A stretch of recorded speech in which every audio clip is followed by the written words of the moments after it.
Hi guys, welcome to Get in the Mix. We're here with Matt from Denon DJ today. We're going to be taking a look at the Prime 4.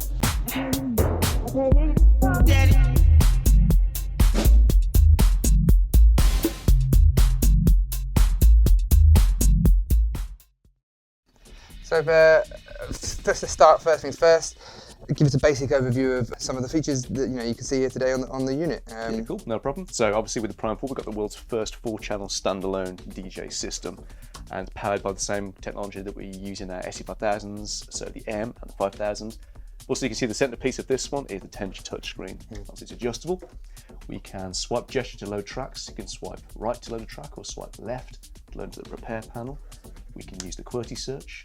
We can use filters within filters, so we can search artist and then narrow down to an artist in a particular key or a BPM in a particular genre. And also, we can use the screen in a multi-gesture way. So if I just fix that there. The lockdown there. Yeah, we can run pinch and zoom waveforms, which is cool. And also, the cool thing about the library search is we can actually manipulate the playlists on the fly using the touchscreen. So if I tap the pen icon here, and I go to a couple of different tracks, I can hold these down and rearrange my playlists. So that's nice. So if I'm in the mix and I have a couple of tracks that I think, oh, these work really well together. Yeah. I want to bring that back for next time. Yes. On the fly, I can just, rather than making a note of that, something I can just quickly make a new playlist and go, right, next time I'll go from that. Yeah, for sure. And if you're in that works in create and playlist. So if you go to playlist and if you tap the pen icon, you can create a playlist or a playlist folder. And if I'm in crates, create a brand new crate. So we can say here. Did you say there's any major differences between a playlist and a crate? I think it's preference really. I mean, some people kind of organise their stuff by crate or playlist. I think maybe depending on what software they may be able to come on previously if they're new to Engine Prime.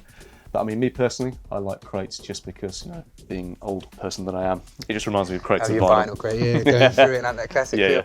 Well, we briefly mentioned waveforms on the screen there a minute ago. A question that I've been asked myself, and I've thought quite a bit about it, is that some DJs prefer to have their tracks horizontal rather than vertical, including myself. I like to be able to see that when I'm nudging it, I can put it in line.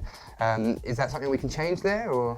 Yeah, it's definitely something where we've been asked in terms of feature requests, and that's something we're going to look to implement in the future firmware.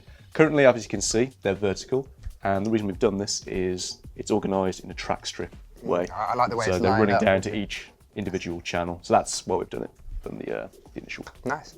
So when we look at things like hot cues, I mean, I'm a big hot cue guy myself. I did notice in the video, they look like they push. Are they buttons or are they, let's just find out, I suppose. Yeah, so these are pressure sensitive. Rubber pads. Obviously I've got the quantize after a minute, so I'm hot cue juggling. Nice. So we've got access to 8 hot cues here. And also in the pads, we've got our loop section, our roll and our slicer. And again, these are from the SE5000 and the SE5000M. The cool thing with the roll feature is we can do triplet rolls and then the regular kind of quarter note rolls as well. And they've been colour coded on the pads there. Exactly, yeah. So if I pop the quantize on, we can do like a triplet combined with a quarter note.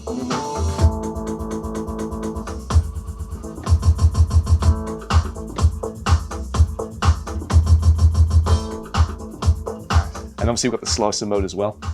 We've got our regular slicer and a loop slicer. So with the regular slicer, it's going to follow each beat along. So we can start juggling around on the various points. With loop slicer, it contains the track in a certain 8-bar loop. So it's not going to jump out of that loop, so we can still use the values, the parameter to run it down.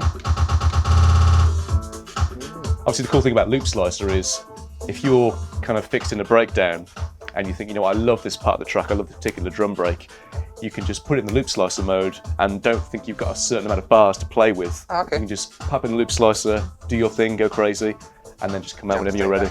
Yeah, which is cool. Obviously, we've got a whole new range of effects built into this unit. Obviously, not only we've got our standard kind of color effects or sweep effects, as you guys have called them, but you've got the major effects here as well. Now, do you know how many different effects we've got there? We've actually brought over all 14 of the digital effects from the X1800 mixer onto the Prime 4. So we've got Effects Bank 1 and Effects Bank 2, as you can see at the top of the tracks. We can combine from either or bank. So if I run this track up here, if I go to Deck 1, I can, let's say, go to my echo, and you can see we have these beautiful OLEDs here with feedback, frequency and beat. So I can go crank this up, And let's go to a 3/4 echo and just filter this out a tiny bit. So once we have it running, obviously it's all post fader. Oh, I like that. Obviously all the timed effects are post fader. But a really cool thing that I like to show off is the beat break effect. The beat break is a really cool rhythmic effect. If I go over to the very end where we'll find the beat break, you can see on the patterns, we have different patterns listed within beat break.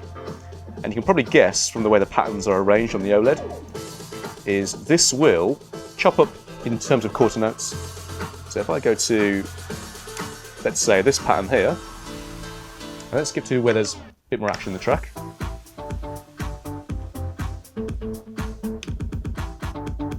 Nice. And then if I was to just change that pattern, is it going to on the fly switch to that next? Yep. Brilliant. Yeah, that's nice. But a really cool thing about beat break is you can filter it.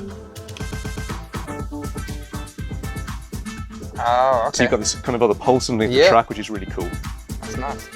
One thing having used other controllers in the past and other standalone units, even from different companies, that one kind of restriction I've always felt is that we've not been able to use the same effects but on multiple channels. Now, of course, you can normally always put that on a master, but there's often times when I might be doing a 3-deck mix or a 4-deck mix where I want to be able to put the effect on channel 1 and 3 at the same time. Are we able to do that? Yes, so if we're using, let's say, if we go back to the echo, we can put this on 1, 2, 3, and 4. And again, same applies for bank 2 as well, so we can switch these all to bank 2 if we want. And again, control from here. Combine those with the sweep effects as well. Oh, nice. So you can use them in conjunction. Exactly, Doing something with a delay and a roll and filter that out from the sweep. Yep, of course. Nice. Okay, so I like that. Something else I've been asked is how's this going to work in terms of link? In terms of maybe bringing in an SC5000 or another compatible unit that I might want to use with it. Is that doable? Is that something that we've got? Well, that's a good question, because obviously now we're focusing on, we have our built-in Cat5 output here. And that does serve main purpose being we have a number of software partners in terms of lighting packages, so Resolume, Sound Switch, and Timecode. So if we are using any of those packages and we connect the Cat5 cable out, we can sync all of our music up with any of those packages we're using. But the whole thing as well is MIDI mappable over USB. So those lighting configurations can be as complex or as simple as you want it to be. Really you mentioned bringing in like an SC5000 or an M or something like that. We can actually share media over the link port. Oh, that's brilliant. Now the mixer itself, obviously it's standalone, but obviously it's truly standalone because every single one of the inputs you see labelled here, we've got the RCA inputs. Now 3 and 4 are switchable to line and phono, and 1 and 2 are line. So we could run, let's say for example, an SC5000 in to the mixer section and share media from this SC5000 into the Prime. Nice, and that goes both ways. Absolutely. There can go on the SC5000 and vice versa. That's a nice little feature. Another thing that I've been asked quite a few times, mainly by these mobile DJs and the guys that kind of work in maybe in club installs and stuff, is obviously we've got this big, beautiful screen here, and a lot of people want to be using this to its full potential. Now they're asking me about videos. Now I know it can play MP4s. Is that audio or is that the video? It plays the audio from the MP4. Audio, okay. Are we looking at maybe some kind of firmware update down the line or something in the waters, or maybe you can't tell me, who knows, you never know these things, but for perhaps a video on the screen, maybe a little thumbnail or some kind of thing that will display what's going in there, is that? Obviously right now with terms of the video implementation, that's very much we're focusing on a lot of the software partners with the Cat5 capabilities. But it's an interesting point because the technology underneath the Prime 4 and indeed the Prime series, the M and the 5000, we've deliberately future-proofed this. We are building and building and building on this technology. So the more requests that come in and the more features that we get asked if we can implement, we can push this technology to the limit, and maybe it's something we'll see in the future. So guys, don't hesitate to bug the guys down at Denon DJ. Any features that you want implemented, anything like that, just send you. Maybe we'll dish out Matt's email after. You can. No, of course we won't. But feel free to pop any questions down to them guys, or feature additions that you might. The forum's a great place. The Denon DJ forum. Great. Yeah. Cool. One of the things I was going to mention was the sensor. Now, I had a little bit of time beforehand just to kind of read up on it, and I read about this sensor. Now, I play a lot of garage and grime and stuff like that, and a natural part of that is that there is going to be swearing. Some sensitive lyrical content going on there. Sometimes, if you're a mobile DJ, I might want to go out and play. I've been at a school disco before. Yeah, of course. And the kid's been like, "You got any grime?" And it's like, "Oh, I've got some grime." It's not very friendly. How does the sensor button going to introduce that for how's that going to work? It's really simple. So if we just run this track here, it's actually got two functions because it has, you see, underneath reverse, which is a combination with the shift function. So if you know what's coming up, you can hit the sensor button and it'll run the track in reverse. But the great thing, you'll probably be able to pick it up on the overhead camera, is it's in a slip mode when it does this, and you can see the slip mode represented on the waveform. So this side is where the track would be in time, and yep. So on the left-hand side, you can see if we wait for the downbeat to come. Ah, brilliant! And the cool thing is, if you press Shift, it latches onto the reverse then. And it will just do it until you tell it to stop. Yeah. Just pressing that button. Exactly. Yeah. That's nice. So for more kind of creative DJ. That's cool. So you've got to know when your swearing's coming, but you've got the option there to just briefly pop that out. I like that. So that's a nice little feature. Something else we've not touched on so far is the zone feature. Now I'm quite excited about this. As far as I'm aware, it's to do with outputting a different kind of playlist, a different set of music to another area, perhaps another room, perhaps another. You're absolutely right. Maybe a different part of a larger room or something along those lines. How does that work? It's real simple again. At the back we've got 3 pairs of the XLR out, so we've got the master booth and then we've got the zone out as well. And you see on the right hand side here we've got zone, and then the zone has a dedicated high, low EQ and a master. So if I press zone, you'll get a message on the screen that says this will stop playback on deck 4. Press continue and it will ask you to select a playlist for the zone. So if we go back to my library, and let's say go to this playlist here, and I'll press center zone. And what happens then if I press deck 4? This playlist will play sequentially running down.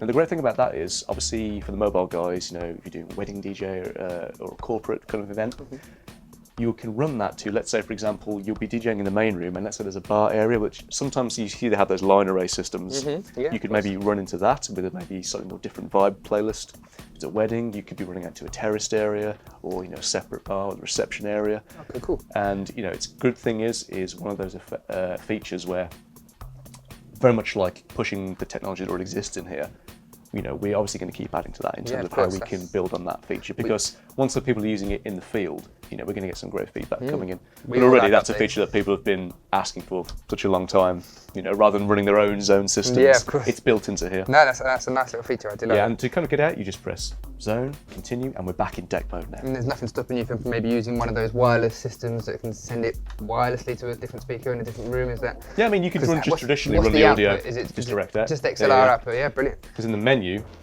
in the preferences, you'll find all your mixer settings, and also where you send the zone as well, if it's going to take the master, regardless of the playlist, or just an independent signal, basically. You mentioned... Regarding the zone. Okay. Yes, Rodney. Can I suddenly start playing my mix out into the zoned area? Okay. This one. Yeah. So the mix that he's normally playing, could we switch from the playlist that's playing automatically and just send both to both areas? Send what I want out. Right now it's independent. So the whole idea being it's independent anyway. Oh, so you can say to you can say, right, okay, this playlist has a specific purpose to run to the terraced area or the bar area. And if I decide I want them to jam with what I'm doing in the main room, no cigar. As in, if you want to combine your master output with this set. Not as well, but instead to switch between the master and the... No, everything. Just like now I want to play the same thing everywhere. Yeah. Can I do that? Oh yeah, you can do that. So all you're doing is you just come out of zone. And it will play what's playing. And then it returns to deck mode. And then it sends it to the output of the zone. Yeah, because then that returns the master back to deck 4, basically. All right, cool. Yeah. Nice little feature. You mentioned briefly.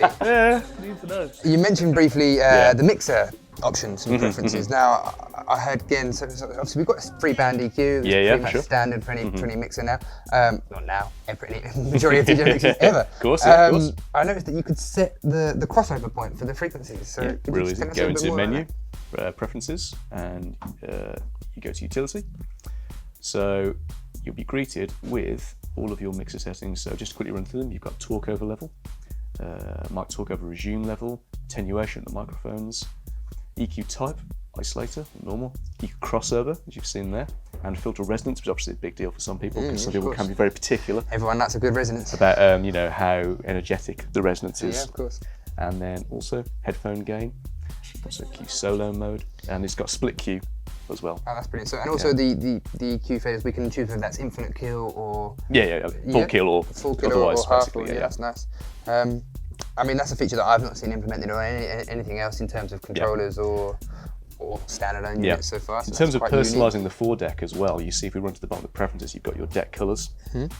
Now, you see if I switch between these and run the faders up, they have an on-air mode built in, so when the fader's down, the LED rings disengage. Oh, that's nice. The cool thing is I can colour code these. So I could set, say, purple over here, and if I go to deck 4, press deck 4, I could have red there. Nice. And so these allow you to, so when we're going between the decks, it switches to the way I mean, of course, we've got the little picture of what track we're playing, but it's always good to get that visual representation of what deck we're using. I mean, I know from experience that I often get, I'll be playing one track, full deck mix, I forget, press play, oh no, I've stopped the track.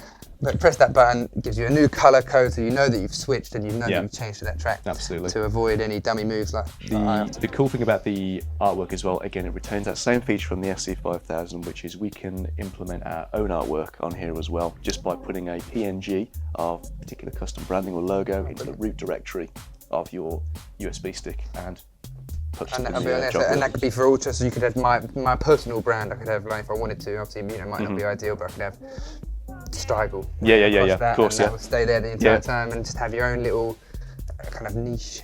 That's cool because, I mean, the amount of live streams you see on Facebook, it's always a top-down camera angle, isn't it? So it's just your branding just coming straight out there, isn't it? I like that. Does that replace the album art on the stick? It does, yeah. So it overwrites the ID3 tag artwork across all the tracks, basically. Is there anything implemented so that we can maybe change that through the thing? Perhaps if I had a I'm doing a live set where it's back to back, and we're going different artists, and maybe we've got the first artist name first, then it switches to is there any way of implementing that? Or? Well, as in having your custom artwork here and then the regular artwork there? No, or maybe say if we're having a little live stream, I'm DJing for half hour, you're coming on after, and I want my logo to be there when I'm playing, but when you come in with your USB, switch it over to DJ Matt or whatever your DJ name might be, and kind of as the night progresses, the changes. There's something that's implemented. It's dependent. Obviously, it's per stick, essentially.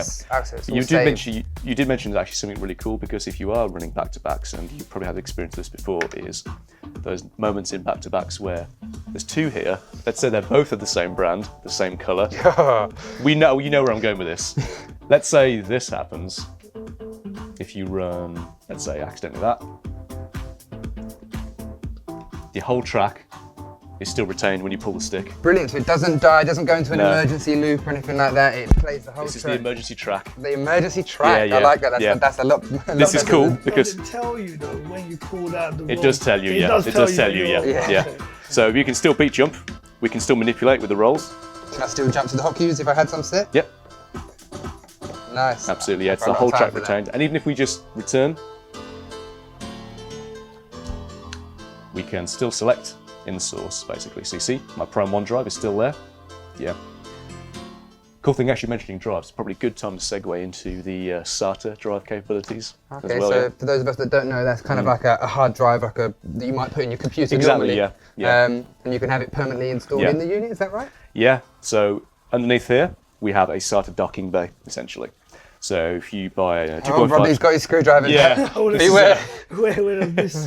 Where does it go? Well, luckily for Rodney, I've already put one in. So I'm not going to let you loose the screwdriver. So we've got the bay underneath. And if I go to menu and go to source, you'll see I've got drive 1 internal. So if I press drive 1 internal. So once you've installed your SATA drive, it's actually quite intuitive, because normally when you buy a SATA, you have to buy a caddy as well to format it via a laptop. Once it's in the Prime 4 and screwed in and all connected, you can actually connect it via USB, not only to keep adding to the SATA drive in terms of topping up your tracks, but also you can format it directly from the unit. So it saves you having to actually buy a caddy for something you use once, essentially. And let's not forget as well, the great thing about having the SATA drive is the music's in situ. It's not going anywhere. You don't have to get to the venue and go, I've got the wrong USB sticks, or I think I've got that USB. Exactly, I've lost him. I lost him in a taxi on the way to a gig once. Yeah, exactly. CDs. Can I continue to update the SATA drive once it's in there? That's real simple. If you press menu and go to source, you'll see we have an icon here. Oh yeah. Once you press that, you'll see this will stop audio and restart the player into control mode. Now, control mode on the SC5000, the M, is what we use for our Serato protocol. With this, it's going to be the same thing once Serato is ready. With control mode on the Prime 4, that allows the laptop to see the Prime 4 as a mass storage device, basically. So you can keep pumping your tracks in, putting your tracks in, putting your tracks in, keep topping it up. and your music is not going anywhere. Does it analyze it as you put it in, or is that asking too much? Well, once you run it through Denon Prime, obviously everything's analysed and catalogued as you see fit. Okay. If you are to throw in tracks that have not been Denon Prime, obviously it's going to analyse it once you load it into a deck. Once you load it in, Yeah. Which it does very fast, I hear. Absolutely, yeah. Good. Right now I'm running a terabyte drive in here. Is there a limit to the size of a drive that you We can drive? stress tested the development up to 1 terabyte. Obviously we tried 3 and 4 terabytes as well, but we've stress tested 1 terabyte. And that's performing. It's not going to at any point cut out, or it's going to take hours to go through the track. Because sometimes I find with a big USB, I might plug it into a unit, and it's like, oh wait, okay, right. Give me half hour, and then I'll let you play your tracks. Well, the good thing about the SATA is even 1 terabyte. That's still tons and tons of music. And if I go to, let's say, here we go, this Prime 4 crate here. So I can do a fast scroll through the tracks, and this is scrolling through, a terabyte's worth of music, and we're still going. Does it search quite speedily if I was to search? Oh yeah, that's still absolutely unaffected. So I can say, let's say, again, search within here, and then obviously again search filters within the filters. So it's still, it's not going to affect it at all in terms of the search capabilities. Can I search? I mean, maybe not, but could I perhaps search across all drives at the same time, or does it have to be specific to the drive? You focused on one drive. Focused on one drive. So that's where the source selection comes in. Yeah. Right there. What kind of drive goes internally? Yes. What formats does it support? So in terms of overall media, we support obviously flash drives, SD drives, and with internal SATA drive, obviously the regular 2.5 size. Yeah. But in terms of formatting, FAT32 or exFAT is what we support. Right. And I can put an SSD in there if I want? Yeah, absolutely. I'm running an SSD right now, 1 terabyte. Yeah. So with the back as well, we actually have a dedicated port for charging tablets or iOS devices. Oh, I see, yeah. Cool thing about that is, if you are, let's say you're the mobile guy who's got Deck 4 specifically for that kind of backup playlist that's running off a tablet, you don't have to rummage around in the booth looking for a plug to charge it the whole night. You can just do it directly from the unit. Straight from the Prime, I like that. That's if I do load up all of these USB ports and the SD port and the 2 at the back, would there be no problems? You will recognise everything and I can switch between them all? Absolutely, yeah. If you load an SD, 2 USB, and the SATA, all it's going to change is the source list, basically, and we can switch between them. Some of us, maybe not myself included, but a lot of the mobile DJs and that, they like to use their laptop. I know this is a standalone unit, and I know that that's what it's been designed for, but even with things like RX2s and stuff like that, some people still want to use it with their laptops. Is that doable on the Prime 4, or is it something that we're waiting for to come down the line? Well, official Serato support is coming very soon, and when it does, channels 3 and 4 will be DVS enabled. I mentioned earlier with the lighting packages, the whole mixer is mappable over USB. But also, in terms of like actually thinking, okay, if you're using a standalone that doesn't have a record feature, you may be thinking, okay, I want to record out to a laptop or an interface. This has a built-in record feature. So I press menu, see that track going again. Record. Now I can choose to record to the drive I'm playing from or from any of my destinations. So I can go to the internal drive, start the recording. Now I can obviously stop halfway through, resume the recording. Press stop and save as. You can see we can save, get in the mix. So what format does it save as? It saves as a WAV, and on your engine stick there'll be a directory called sessions, and that's where it saves to. So it's only WAV it saves as? Yeah, it saves as a WAV, yeah, absolutely. Talking about lossless files whilst we're here, what file formats can the unit support itself? Not in terms of recording, but playing back. I know we've got WAV, but you've also got things like FLAC and AIFF. Does it support those? Yeah, FLAC and also OGG as well. Put the proper OGGs out there. And MP4 we mentioned earlier as well. Yeah. So there's a real range of file formats that absolutely, everything's covered. That's nice, I like it. Does it have a time limit on how long you can record when you are recording? It records into 2 gigabyte chunks essentially. Right, okay. The good thing is, when let's say you're doing an entire evenings of recording, let's say you are approaching kind of max on the stick, it will flash with a warning to tell you it's approaching this limitation. I presume there's no way of changing source mid-record or anything like that. I know obviously like between chunks, I suppose. Right now, not at the moment, no. Another interesting thing about the record feature is if you're using this at a wedding or a corporate function and you're running all the mics for the evening through our 2 microphone inputs there. By the way, these are high quality Neutrik combi connectors, and each microphone input has dedicated EQ and gain. Mic 1 has low, mid and high, and mic 2 has low and high. Also, each mic channel has dedicated mic echo on and off. I like that you turn the microphone on and off as well, just to avoid any feedback from the groom walking in front of the speaker, or you just want to turn his speaker, or his speech is rubbish, no, turn him off. Definitely turn him off. The cool thing is, if you're running the whole microphone system for the evening through the Prime 4, all the microphone audio is captured on the recording as well. And if you think about if you've got a videographer there, give him the audio so he has the perfect audio direct from the mic to sync up with his footage. Brilliant, that's a nice little feature, I do like that. You know the previous units, the SC5000 and the M, pull out the power, just keep it moving. Does this have the same? It has the same feature. You can pull out the power and it will... Yeah, so the purpose of that is so you can have your media safely ejected. Right. In that time period. Yeah, of course. It's doing as you would do on a laptop, right-click eject, so it avoids corruption, basically. So this can do it as well? Yes. Even with everything connected up, the charging? Absolutely, yeah. Wow, okay. So, I mean, going back, moving away from what we've talked about so far, and just going back to some of the features on here, I've noticed there's a nice little key lock button down here, and also key sync there. Now, I'm presuming that means that I can able to change the key of a track by semitones, have them match. Is it identical, or does it change it to just one in a compatible key? Or yeah, what you have there, it's building on what was a very popular feature on the Prime series. So if I run this track off, you'll hear the integrity as I start to push the pitch fader around, and it's cool if you start on, let's say, plus 20 pitch range. Really does retain its sound and its transients and all that kind of stuff. And we can go plus 50 as well, obviously. Let's get back to where there's a more melodic element in the track. Is there somewhere where it's telling us what range we're currently on? At the bottom of the track strip, you'll see there, if I press shift and pitch bend, it'll move. Goes to plus 50, nice. Absolutely, yeah. For those extra wide transitions. This is on plus 50 now. But you mentioned the key syncing as well, which is a really cool feature. Let's run this back. So if we go to the right deck now, and what I'll do is I'll load in a track which is in a different key. So on deck 1, I've got a key in 8A. So let's go to this one here. For those that don't know, the 8A is in reference to the Camelot wheel and their kind of key scale system. And all that does is just kind of breaks it down to numbers. So 1A goes with 2A and 0A, is that right? Is it 0A? The whole purpose was essentially for people with no kind of formal musical training to be able to mix in key. Can I swap that to be displayed the normal key if I want it to be? You can change it, more of a musician, if I understand natural notation Absolutely. a little bit better than I do the Camelot wheel, I can change that So here down in the preferences and library, you can change your key notation from open key, flats, to sharps. But also, if you're searching by a key, you can switch it to matched and compatible keys. Oh, brilliant. So I can just search, what's actually going to sound in key and what's going to work and what's not. And those are just get a little bit of a better idea. So I know some people might see that as cheating, if you will, but it's a nice way to think, well, what's going to work next? Yeah. Here's me options. I'll go for this one and not worry about that janky, clanky mix that's completely out of key. Absolutely. But for the key shifting, if I run this track up again,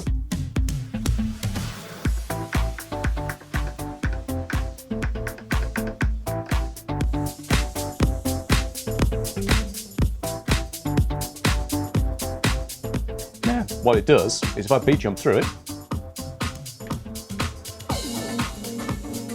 if I hold down this key lock button, so that's matched now, match that key to be the same as the other track. So now they're both on 8A rather than 1A and 1-3. Nice. It just gives it a little bit of an easier... And if you take it out, you'll hear it's gone back to the clashing key. Yep. Nice. Real simple, you can do it on opposing decks, so I could match the key from this deck to this deck, or this deck to this deck, basically. And you hold it down for 2 seconds, and you'll hear the key lift, or the key. Brilliant. So developing on that key system, is there any way to maybe not, rather than just matching it instantly, but is there any way to kind of adjust it semitone by semitone? There is indeed, yes. If I run off this track again. Now, with key lock on, if I press the key on the touchscreen, you'll see a box appear at the top where you can real-time shift the key. Plus or minus, that's nice. And again, you hear it's not destructive. How far can that go? Is that? Oh, we get some really. You can get pretty crazy. Yeah. Play on my tracks on plus 11. Keep them on their toes. So there we go. That's how that works. And if you press 8A again, it we're back disappears out. to deck mode That's again. a really nice little feature. Definitely. So just going back to kind of some of the more features on here, I've just noticed here that we've got the beat grid. Yes. Now, I'll often have a track play, maybe I haven't had time to analyse that in whatever analyse software I might have used beforehand. It comes in, it's not got a kick on the first beat, and so it's analysed it slightly out. I'm assuming that this beat grid now allows us to edit that. Is that on the fly, or is that only when the track's paused? Or You can do both. Really? Yeah. So if I just pause it and hold down edit grid, you see I can move the beat grid. You can move it with using the jog wheel. Oh, that's nice. Or I can use it in single beat increments using this, and then I can return to the track. As it's playing, I can still do that as well. So if I hold that down. Bit more risky. But Exactly, yeah. But you can do it in real time just using the jog wheel. Risk it for our biscuit, mate. We'll get sorted. And once you adjust the beat grid, again, that's information that's saved to your stick. And so that'd be recordable every time you come back to it. That's nice. I really do like that. And where that can come in handy is obviously if you're throwing in something, let's say, typically a lot of older hip hop, unquantized, maybe some old breaks, some old soul disco. If the one hasn't lined up, quickly just adjust it, and in it goes. Sorted. That's Which is cool because the Prime 4 does auto analysis. So talking about auto analysis, I've just got some USBs, some songs on a USB. I plug it in, doesn't matter, that's not gone through Engine already. It's just going to automatically analyse that through. With the Engine Prime software, we can import from Serato, iTunes, and also more recently Tractor as well. So you can have your Tractor library on a USB stick using the Prime ecosystem, basically. And the Prime series in general is capable of importing information from record blocks as well. Really? That's what I was going to ask. So I've got a USB that's already lined up. What about it's got my hot cues, it's got all those kind of things set up. Is it going to bring that information over as well? Or is it hot cues, playlists, and also the hotkeys will still be color coded as you originally So for those of us that are a bit scared of moving on from Pioneer or anything like that, there's nothing to be worried about. All you've got to do is plug it in. You can approach this and jump into this world, barriers of entry. And in fact, if you had this, say, in a club setup and you had DJs come in that maybe are expecting a Pioneer setup, but they've got that's not a problem at all. Everyone can go in. It doesn't matter what format. In fact, we've done many open deck knocks with the Prime series where people just turned up and gone, oh cool, Prime series, and put their stick in and then just done what they need to do basically. Brilliant. And just done their thing. So great. But I'll quickly show off the auto analysis as well because that's very cool. If I go to the root folder where I have in my engine library some music that I haven't actually run through Engine Prime or indeed any software.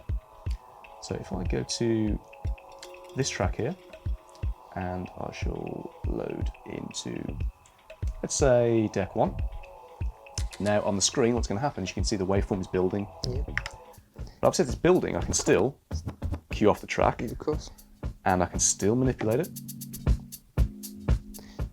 But then once that's finished, it's going to be about 10 to 15 seconds depending on length.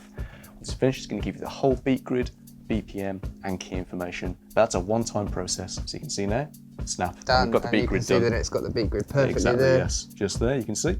One, perfect. Yep, boom. That's nice. I mean, the amount of softwares that I've dealt with, when it's analysing the beat grid, it's like, oh yeah, and it's completely off. And it's just that's useful. The cool thing about that is, if you have that stick you're using several months down the line, you return to a Prime setup, that track's been analysed. Doesn't need to happen again. Doesn't need to happen again. Yeah.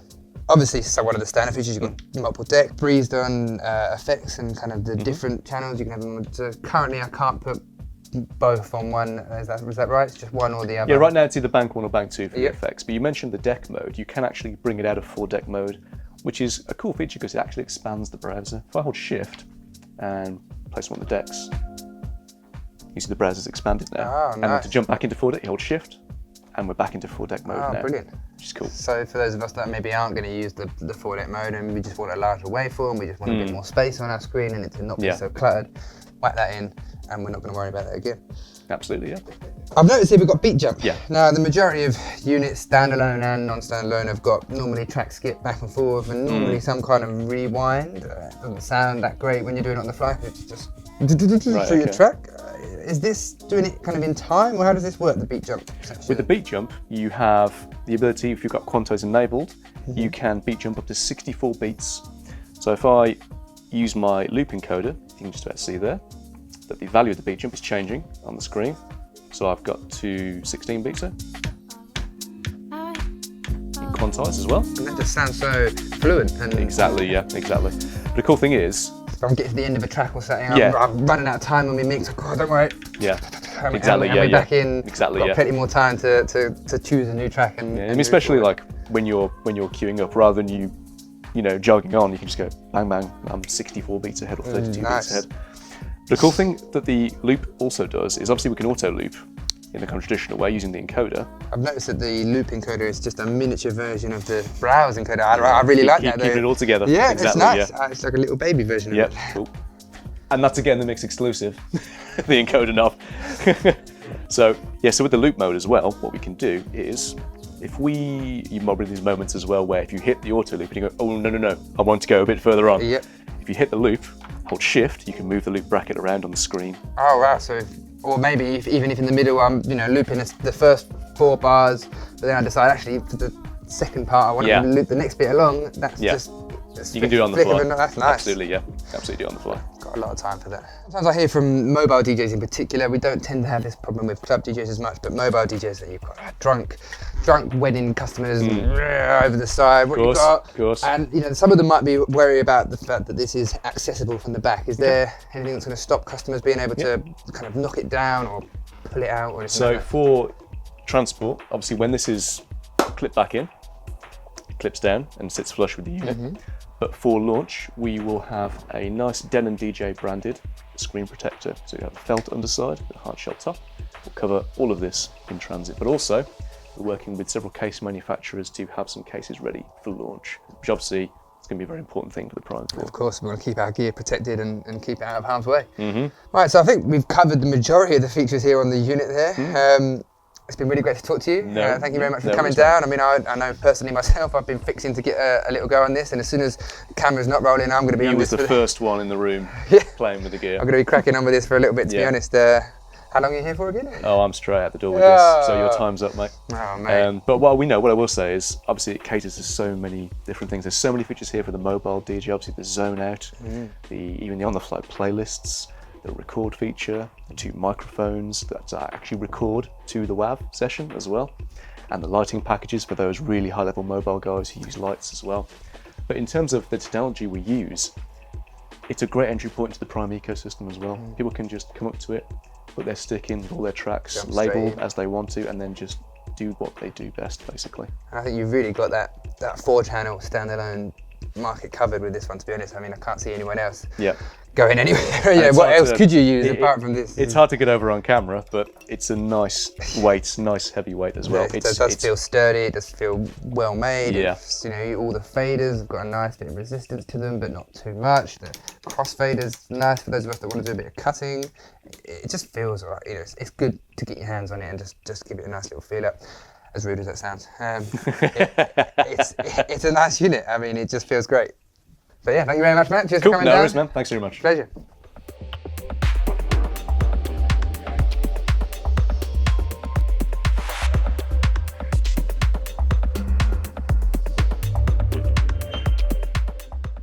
And vice versa if we go up. Yeah, I get it. Gather, yeah. Gather sacks, yeah.